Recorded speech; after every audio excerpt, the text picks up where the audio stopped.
ракета выполняет сам полет. বুধবার রাশিয়ার ভের অঞ্চলে একটি সামরিক হেলিকপ্টার ঘাঁটি পরিদর্শনে যান রুশ প্রেসিডেন্ট ভ্লাদিমির পুতিন। এ সময় তিনি বলেন, ন্যাটোভুক্ত কোনো দেশ নিয়ে রাশিয়ার কোনো মাথা ব্যথা বা পরিকল্পনা নেই। এই সামরিক জোটের অন্তর্ভুক্ত কোনো দেশে আক্রমণের কোনো ধরনের ইচ্ছা মস্কোর নেই।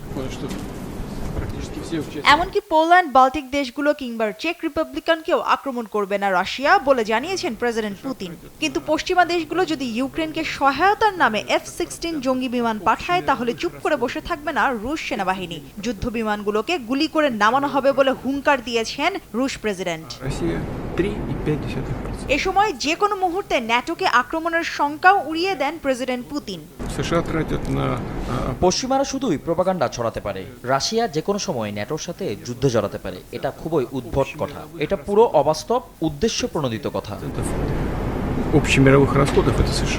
রুশ প্রেসিডেন্ট আরও বলেন, পশ্চিমারা বিনা কারণে ইউরোপের দেশগুলোর মধ্যে মিথ্যা আতঙ্ক জিইয়ে রাখতে চায়। এদিকে ইউক্রেনে পশ্চিমাদের অস্ত্র সহায়তা পরিস্থিতির কোনো পরিবর্তন আনবে না বলেও জানান তিনি।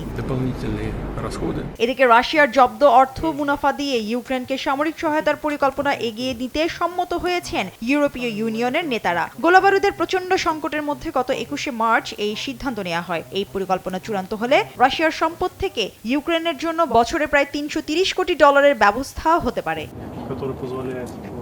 মুশফিকা নুজহাত, নিউজ ডেস্ক, দেশ টিভি।